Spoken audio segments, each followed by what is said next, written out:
अस्सलामुअलैकुम। मेरा नाम डॉक्टर मोहम्मद शुएब है और प्रेजेंटली मैं government post graduate college Samanabad Faisalabad में as an assistant professor of chemistry काम कर रहा हूँ। आज हम बात करने जा रहे हैं कि लेक्चरर इन केमिस्ट्री या केमिस्ट्री के दूसरे जो जॉब्स हैं, एसएस हो गया या फिर असिस्टेंट प्रोफेसर है, उसके लिए रिटन टेस्ट की प्रेपरेशन कैसे करें। मैं ये वीडियो क्यों बना रहा हूँ, इसमें कोई शो ऑफ नहीं है, बस अल्लाह का करम है कि मैं आज तक जितने भी जॉब्स के लिए टेस्ट दिए हैं उसमें टेस्ट में जो है शॉर्ट लिस्ट हुआ हूँ इंटरव्यू के लिए। और मेरी पीपीएससी के थ्रू एज अ लेक्चरर और असिस्टेंट प्रोफेसर सिलेक्शन हुई थी, एफपीएससी के थ्रू एज अ लेक्चरर और असिस्टेंट प्रोफेसर सिलेक्शन हुई है, पाकिस्तान एटॉमिक एनर्जी कमीशन में as a junior scientist selection हुई थी, फिर पाकिस्तान आर्मी में एजुकेशन कोर में एज अ कैप्टन हुई थी और पाकिस्तान एयरफोर्स में। तो मैं अपने एक्सपीरियंस की बेस पे कि रिटन टेस्ट में कैसे क्वेश्चंस आते हैं, किस तरह अटेम्प्ट करें, तो आप इंटरव्यू के लिए शॉर्ट लिस्ट हो सकते हैं। कोई बहुत ज़्यादा हार्ड एंड फास्ट रूल्स नहीं है, लेकिन जस्ट पास्ट एक्सपीरियंस को जो है मैं अपने वो शेयर कर रहा हूँ। एलिजिबल कौन है लेक्चर BS-17 के लिए या नॉर्मली भी दूसरी 17 ग्रेड की जॉब्स के लिए? ऐसे लोग जिन्होंने 16 ईयर ऑफ एजुकेशन अपने सब्जेक्ट में कंप्लीट किया हो। रिजल्ट वेटिंग जो है वो अप्लाई ना करें तो बेटर होता है, अप्लाई वो एलिजिबल नहीं होते बेसिकली। तो आज हम केमिस्ट्री की बात कर रहे हैं, तो बीएस किया हो जिन्होंने या एमएससी केमिस्ट्री की किसी भी ब्रांच में किया हो, तो वो लेक्चरशिप के टेस्ट के लिए अप्लाई कर सकते हैं। टेस्ट पैटर्न, थोड़ा बहुत टेस्ट पैटर्न जो है हर दफ़ा चेंज होता रहता है। ये 2017 का पीपीएससी का टेस्ट पैटर्न जो है दिखाया गया है यहाँ पे। 100 एमसीक्यूज हैं और नेगेटिव मार्किंग होती है उनकी। एक नंबर का जो है वो एक एमसीक्यूज होता है और 0.25 जो है वो नेगेटिव मार्किंग है। 100 मार्क्स थे इसके और 90 मिनट से, ये टाइम देख लें, एक जो है क्वेश्चन के लिए 1 मिनट से भी कम है।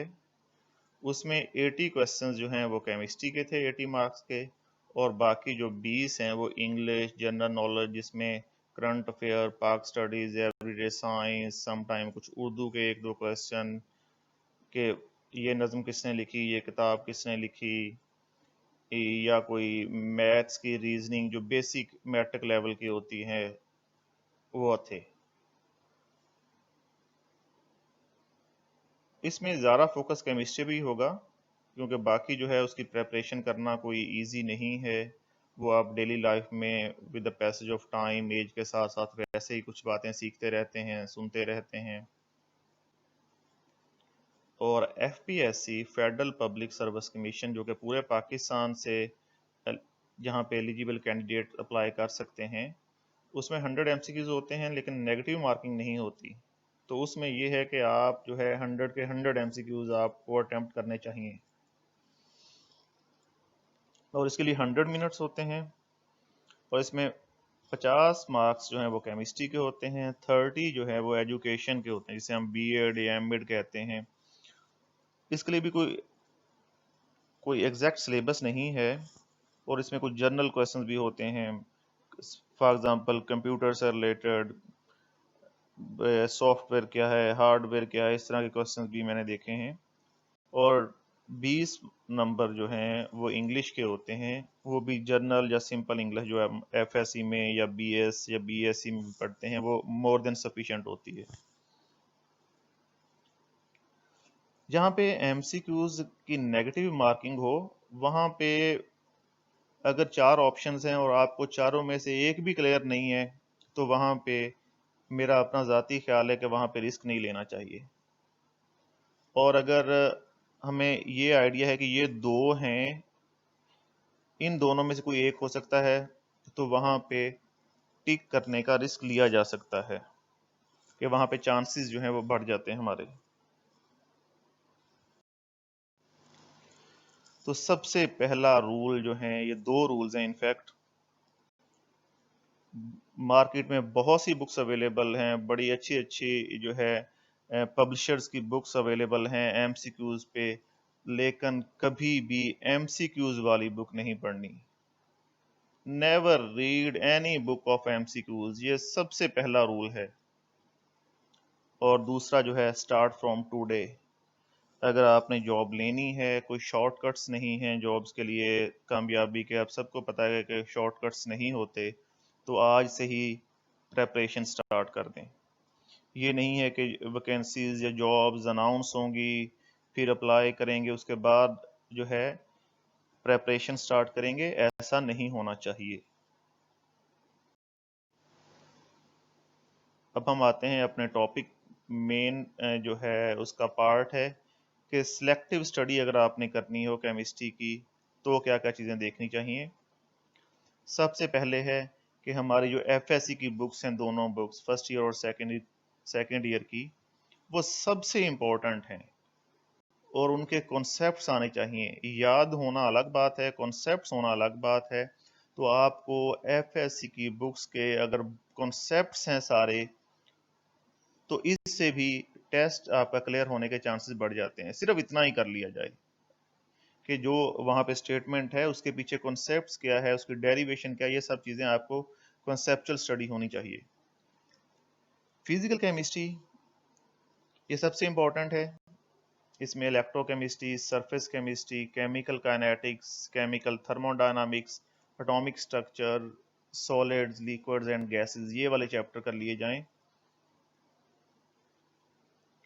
ऑर्गेनिक केमिस्ट्री में बेसिक कॉन्सेप्ट्स कर लें, hydrocarbons, alcohols, aldehydes, ketones, carboxylic acids and derivatives, heterocyclic compound जो हैं, जो बेसिक हैं, अल्काइल हैलाइड्स, बायोमॉलिक्यूल और स्टीरियोकेमिस्ट्री।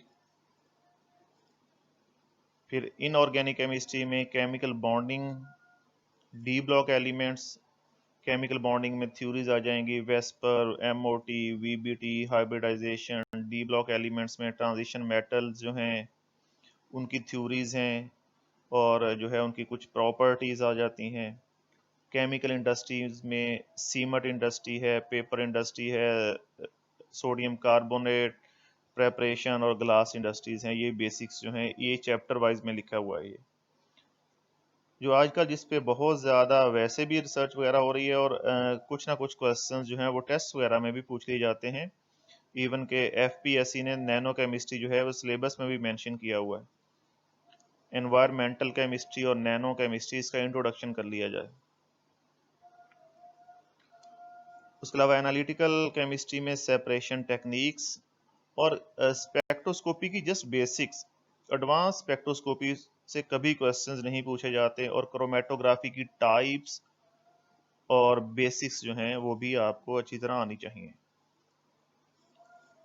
ये मोर देन सफिशिएंट सिलेबस है ये वाला।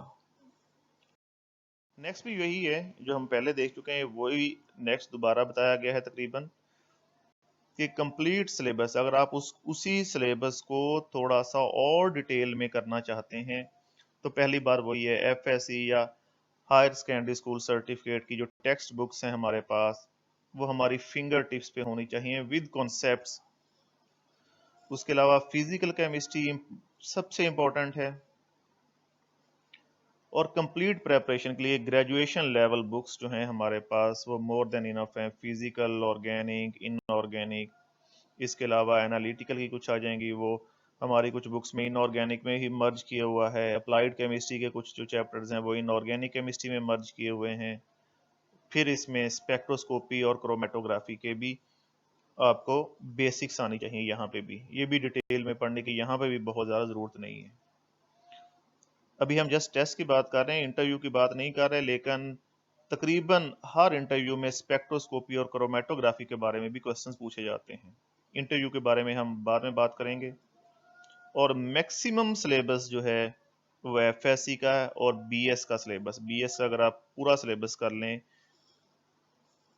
तो आप इस काबिल हो जाएंगे कि आप इंटरनेशनल जीआरई वगैरह के टेस्ट भी क्लियर कर सकते हैं। कुछ जनरल चीज़ें जो हैं इसमें कुछ चीज़ें होपफुल भी हैं कि वैकेंसीज़ की तादाद के बारे में परेशान नहीं होना। जितनी ज़्यादा तादाद होती है उतना ही ज़्यादा कंपटीशन होता है। फॉर एग्ज़ाम्पल 2017 में मेल लेक्चरशिप के लिए केमिस्ट्री के लिए 62 सीट्स थी। 62 वैकेंसीज के लिए 4500 अराउंड अबाउट कैंडिडेट्स ने अप्लाई किया था और तकरीबन इतनी ही 70 के करीब सीट्स थी फीमेल्स के लिए, उसके लिए 8000 कैंडिडेट्स ने अप्लाई किया था। तो ये चीज़ें ध्यान में रखिएगा कि इस दफ़ा 3 साल बाद जब अनाउंस होंगी कोई सीट्स तो उसके लिए कंपटीशन और भी ज़्यादा होगा। 8-10 हज़ार लोग अप्लाई करेंगे। दूसरा ये है कि एक या दो वैकेंसीज हों तो उसके लिए कंपटीशन बहुत कम होता है। Specially federal public service commission में जो लेक्चरशिप की सीट्स होती हैं वो एक या दो होती हैं हर सब्जेक्ट की। उसके लिए लोग अप्लाई नहीं करते कि यार 2 सीट्स हैं, हमारा क्या होना है, हम कहाँ इतने काबिल हैं, या जो भी है, अच्छे अच्छे लोग अप्लाई नहीं करते। तो वहाँ पे इस वैकेंसीज के कंपैरिजन में अगर हम देखें तो वहाँ पे कंपटीशन जो है वो कम होता है। लेकिन thousands of number of candidates भी होंगे तो वो कोई इतनी ज़्यादा प्रॉब्लम वाली बात नहीं है, क्योंकि उनमें 80%, 70%, 80% बगैर किसी तैयारी के प्रेपरेशन के आए होते हैं। नेक्स्ट है कि रिपोर्टिंग टाइम से 1 घंटा पहले पहुंचें। यूजली ये होता है कि आपके बैचमेट्स, आपके सीनियर जूनियर सब ने अप्लाई किया होता है। डिवीजनल हेडक्वार्टर्स पे टेस्ट सेंटर्स बनते हैं तो 1 घंटा पहले पहुंचें, उनसे गपशप लगाएं, थोड़ा सा रिलैक्स हों। सीजीपीए टेस्ट के लिए बिल्कुल मैटर नहीं करती। इवन जब आप ऑनलाइन अप्लाई करते हैं तो कुछ लोगों की डिग्रीज कंप्लीट भी नहीं होती, वो भी अप्लाई कर सकते हैं। तो सीजीपीए कोई मैटर नहीं करती। और यूजली एक वैकेंसी के लिए 3 से 5, नॉर्मली 4 कहा जाता है, लेकिन सम टाइम वो कम भी हो जाते हैं, सम टाइम थोड़ा सा ज़्यादा भी हो जाता है। ये एक एवरेज है कि 3 से 5 कैंडिडेट्स जो हैं वो टेस्ट में शॉर्ट लिस्ट करते हैं और इंटरव्यू के लिए। नेक्स्ट जो है कि जब आप पहले टेस्ट पढ़ते हैं सारा, तो जो क्वेश्चंस के आंसर आपको कंफर्म हैं वो साथ साथ बबल फिल करते जाएं ताकि आपका टाइम बच जाए। अगर आप जस्ट वो शीट पे सॉल्व कर लेंगे, बबल फिल नहीं करेंगे, तो अब जब आप दोबारा उसको एक दफ़ा लेके चलेंगे तो आप फिर दोबारा कंफर्म करेंगे कि यार ये यही है, तो उसमें भी आपका जो है वो कुछ टाइम वेस्ट हो जाता है। तो ये चीज़ें हैं। और टाइम कंज्यूमिंग जो एमसीक्यूज हैं उसको पहले एक दफ़ा स्किप कर दें। और लास्ट पे बात जो है कि लास्ट टाइम जो मेल्स का लेक्चर्स का मेरिट था 62 सीट्स के लिए 4500 कैंडिडेट से, जिसमें 80 क्वेश्चन जो हैं वो केमिस्ट्री के थे, मेरिट जो है वो 61.25 था। मीन अगर आपके 60 प्लस क्वेश्चन जो हैं वो ठीक हो जाते हैं तो आप इंटरव्यू के लिए तकरीबन क्वालिफाई कर जाएंगे। और हर दफ़ा इतना ही होता है, ये बहुत ज़्यादा था इस दफ़ा, पहले जो है इससे भी कम होता है। और थैंक यू। आप अपना फीडबैक दे सकते हैं, कोई क्वेश्चन पूछ सकते हैं, कोई मटेरियल डेटा कोई बुक्स चाहिए तो आप मुझे ईमेल लिख सकते हैं, मेरा ईमेल गिवन है। और नेक्स्ट हम बात करेंगे कुछ थोड़ी बहुत इंटरव्यू के बारे में कि इंटरव्यू में कैसे क्वेश्चन पूछे जाते हैं और क्या क्या चीज़ें उसके लिए प्रिपेयर होनी चाहिए। अस्सलाम वालेकुम।